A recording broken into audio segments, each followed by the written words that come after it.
Hello friends, PDW के एक नए एपिसोड में आप लोगों का स्वागत है।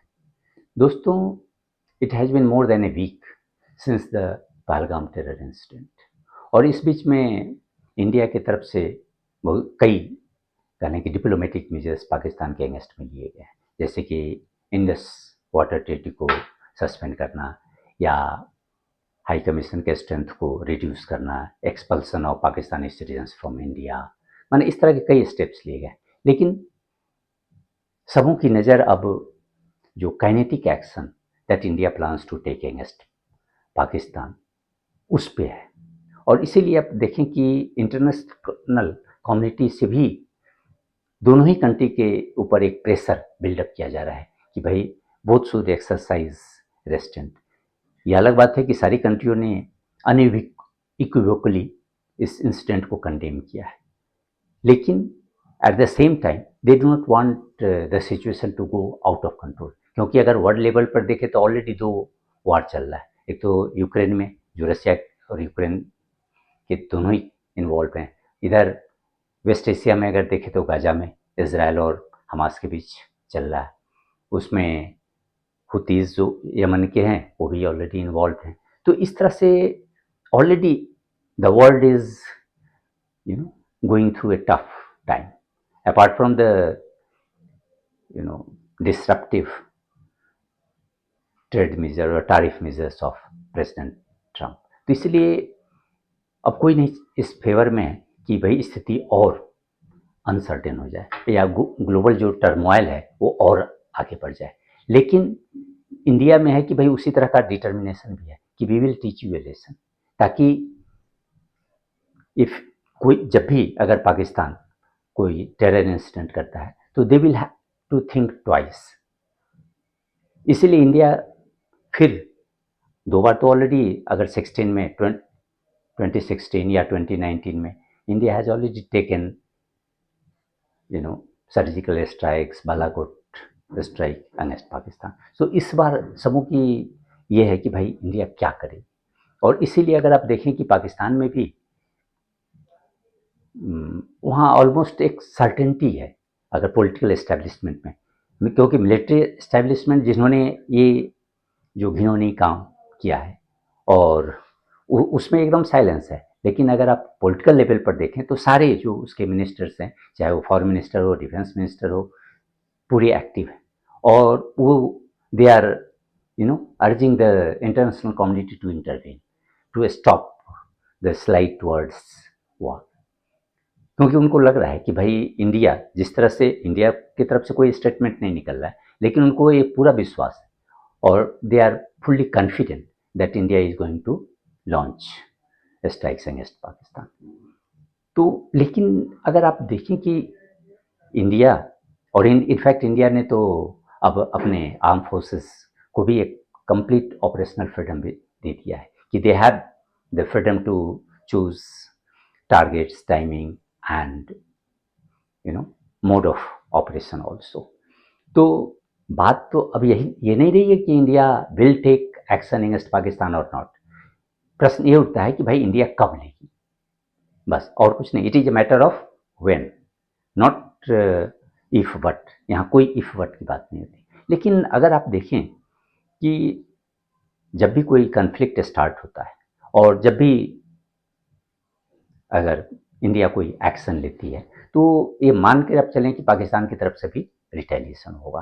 तो कन्फ्लिक्ट स्टार्ट होना तो बड़ा आसान है, लेकिन it has always the possibility to go beyond out of control. तो इंडिया के लिए ये बहुत ज़रूरी है कि ये जो एस्केलेटरी लैडर है उस पर फुल कंट्रोल हो। It must have clear cut idea और it must have clarity of vision when it has to discontinue the वार।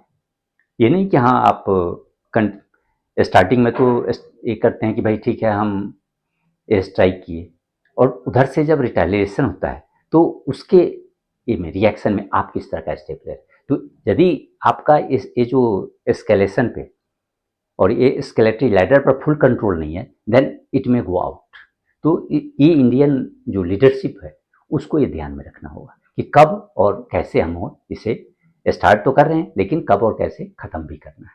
दूसरी बात है कि इंडिया को ऑलरेडी इंडिया अपने ये कह लें कि डिप्लोमेटिक ओवर ड्राइव में टू कीप इंटरनेशनल कम्युनिटी और especially the major powers on its side, लेकिन at the same time it will have to keep an eye on the main supporters of Pakistan, क्योंकि अभी अगर आप देखें तो यूनिवर्सली ये इस इशू को और इस इंसिडेंट को, टेरर इंसिडेंट को कंडेम किया गया है। और इवन पाकिस्तान के जो स्ट्रॉन्ग एलाइज हैं और सपोर्टर्स हैं, चाहे वो चाइना हो या टर्की हो, अजरबैजान हो, इन सबों ने कंडेम किया है। लेकिन अब ये प्रश्न उठता है कि भाई ये कंडेमेशन तो एक चीज़ है कि उन्होंने इंसिडेंट को कंडेम किया, लेकिन अगर आप उसके साथ साथ देखें तो चाइना ने तो इम्पार्शियल प्रोब को भी सपोर्ट किया है, और even in fact they have reiterated their commitment to Pakistan sovereignty and territorial integrity. तो जैसे ही इंडिया अटैक करता है तो that Pakistan sovereignty will be violated. तो at that time what will be the reaction of China, क्योंकि चाइना या टर्की दोनों का पाकिस्तान के साथ बड़ा ही क्लोज स्ट्रेटजिक पार्टनरशिप है। अगर आप बैक में भी जाएं तो just after the Cold War, in fact during the Cold War also China had very close relation, लेकिन पोस्ट कोल्ड वॉर जब वेस्टर्न कंट्रीज ने पाकिस्तान को आर्म्स सप्लाई करना बंद कर दिया तो after that China fill the gap, और उसके बाद कंसिस्टेंटली चाइना और पाकिस्तान के डिफेंस कॉपरेशन में एक काफ़ी शार्प हाइक हुआ है। अगर ये जो 23 का जो सिप्री का रिपोर्ट है उसमें आप देखेंगे कि उसमें जो कहा गया कि भाई 2019 टू 2023 ये जो पाकिस्तान का जो इंपोर्ट है, आर्म्स इंपोर्ट, उसका 82% हैज़ कम फ्रॉम चाइना। तो इसी से आप अंदाज लगा सकते हैं कि किस तरह से चाइना और पाकिस्तान का जो स्ट्रेटजिक एम्ब्रेस है वो कितना स्ट्रॉन्ग है। और ये केवल नॉर्मल जो स्टैंडर्ड आर्म्स सप्लाई होता है ये नहीं है, they have collaborated in very sophisticated technology also. China ने पाकिस्तान को ये जो JF-17 फाइटर जेट वो बनाने में हेल्प किया, क्योंकि that is the result of joint collaboration between Pakistan and China. Similarly, now Pakistan Navy is going to, obtain 8 Yuan class submarines. So that will enhance Pakistan's maritime capability significantly. उसी तरह even अगर आप back में जाएं तो China has actively supported Pakistan nuclear weapons programme, और 83 में जो यूएस का जो डिक्लासिफाइड रिपोर्ट है उसके हिसाब से अगर देखें तो उन्होंने कहा कि अगर चाइना का सपोर्ट नहीं होता तो Pakistan would not have got this nuclear weapons.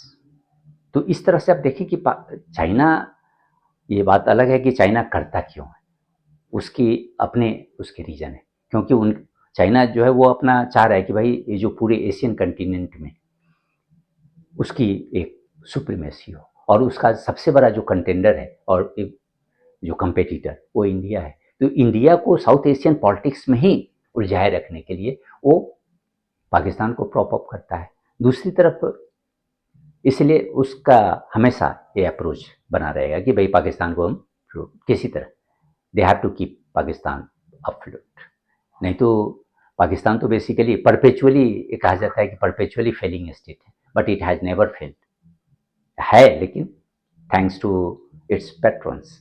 Similarly अगर आप टर्की का भी देखें तो टर्की ने भी जो 2019 में इसने एशियाई न्यू इनिशिएटिव अपना पॉलिसी लॉन्च किया, और उसके बाद इसका एक कंसिस्टेंट अप्रोच होता है कि जो साउथ एशिया में इस्लामिक कंट्री है, जैसे वो बांग्लादेश हो या पाकिस्तान हो या मालदीव्स हो, इनके साथ हम अपने रिलेशन को स्ट्रेंथन करें। तो इसलिए अगर 2022 में बांग्लादेश और टर्की के बीच एक डिफेंस कॉपरेशन एग्रीमेंट भी हुआ, और उसी तरह उसी अप्रोच के तहत पाकिस्तान के साथ भी उनका काफ़ी क्लोज कोलैबोरेशन चला है। इनफैक्ट ये जो F-16 अमेरिकन फाइटर जेट जो पाकिस्तान के पास है उसके अपग्रेडेशन में ये Turkish firm, Turkish aerospace industries ने बहुत बड़ा रोल प्ले किया है। उसी तरह अगर आप नेवल में भी देखें तो ये इसके पास जो फ्रेंच अगोस्टा 9B सबमरीन है, हाँ सबमरीन, तो उसका भी जो मिड लाइफ अपग्रेड होता है वो टर्किश कंपनी ने ही किया है। न्यू ड्रोन टेक्नोलॉजी में दोनों का कोलेब्रेशन है, दोनों ने एक एग्रीमेंट भी साइन किया है कि भाई टू डेवलप न्यू यूएवीज। और 2020 ये एग्रीमेंट हुआ है जब 2022 में पाकिस्तान ने जो टर्किश बायरक्तार 9B यस बायरक्तार MB2 ये जो ड्रोन है उसको खरीदा, उसके बाद दोनों में एक कोलेब्रेशन और आगे बढ़ा है। तो इस तरह से अब देखें कि चाइना भी इसके साथ काफ़ी स्ट्रेटजिकली अलाइंड है और उधर टर्की भी है। तो जैसे ही वार स्टार्ट होता है, India will have to keep an eye on the two strategic partners, how they are moving ahead to strengthen Pakistan's defense capability against India। क्योंकि अभी हाल के दिनों में अगर देखें तो कुछ दिन पहले, अभी just a few days back, ये टर्किश C-130J सुपर हरकुलस जो एयरक्राफ्ट है उसकी लैंडिंग पाकिस्तान में हुई है, कई लैंडिंग हुई है। और उसमें एक जनरल जो सोशल मीडिया पे रिपोर्ट आया कि भाई इसके थ्रू टर्की ने आर्म्स सप्लाई किया, बहुत सारे आर्म्स इक्विपमेंट जो है वो पाकिस्तान को डिलीवर किया गया है, जबकि इसका पाकिस्तान की तरफ से कोई कंफर्मेशन नहीं है। इनफैक्ट टर्किश जो मिलिट्री ऑफ डिफेंस है उसने इसको एक्टिवली कंडेम ये किया, डिनाई किया। उनका कहना है कि नहीं, these landings have been for refueling purposes, it is not for delivering military equipment।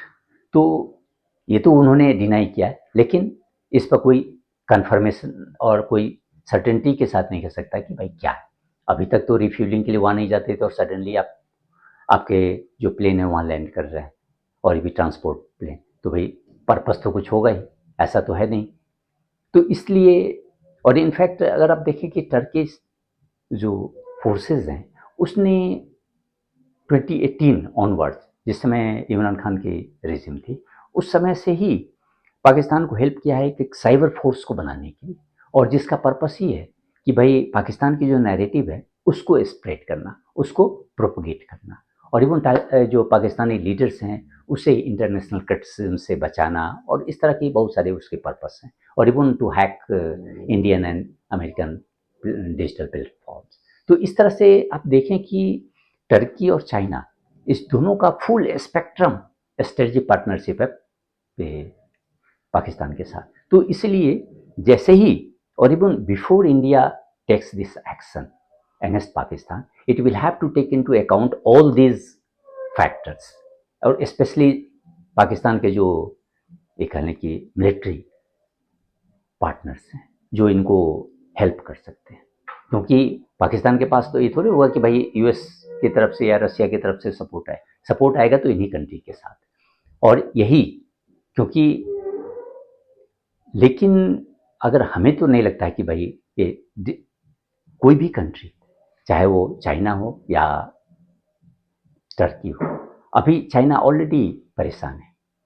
जब से ट्रंप पावर में आया और उसने एक टैरिफ वार स्टार्ट किया है, ट्रेड वार विद चाइना, तो चाइना की ऐसे ही स्थिति खराब है, और वो एक मोबिलाइज कर रहा है कि भाई एशियन, खास करके एशिया के जो मेजर पावर्स हैं वो इकट्ठे होकर के यूनाइटेडली फाइट करें यूएस, दैट इज मोटिव। तो इस स्थिति में, और खास करके अभी जो जिस तरह से इंडिया और चाइना की स्थिति और उसके रिलेशन में रिसेंट में जो इम्प्रूवमेंट हुआ है, तो चाइना कभी भी नहीं चाहेगा कि भाई ये हमारा रिलेशन खराब हो at the cost simply for the sake of Pakistan में उनका बहुत सारा है इन्वेस्टमेंट, ह्यूज इन्वेस्टमेंट, और in fact they have some strategic goals also there, but at present I don't think China will take risk of alienating India। Similarly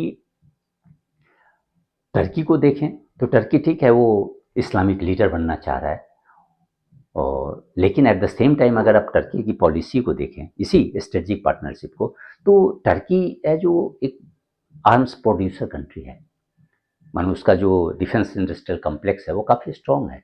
तो इसीलिए वो ये जो रिलीजन का सहारा लेकर अपने आर्म्स को बेचना चाह रहा है। ऐसा नहीं है कि they are going to fight for Pakistan, but they will may be they will try to face in troubled waters, कि भाई अगर फाइट हो रहा है तो भाई जितना भी सामान है बेच दो, उसमें उससे तो कोई नुकसान नहीं है, they will get money out of that. तो फ्री में तो वो देने नहीं जाते। और दूसरी बात है कि टर्किश की इकोनॉमी काफ़ी कह लें कि टफ फेज से गुजर रहा है। तो इसीलिए टर्की जो है वो Saudi Arabia, even West Asia में देखें तो सऊदी अरबिया, यूएई सबके साथ अपना रिलेशन सुधार रहा है। तो इस स्थिति में मैंने ऐसा नहीं लग रहा है कि भाई टर्की भी इस स्टेज तक जा सकता है। लेकिन भाई फिर कौन क्या करेगा इस पर तो कुछ सर्टेन नहीं। लेकिन India will have to take into consideration all these factors while planning any kinetic action against Pakistan. धन्यवाद।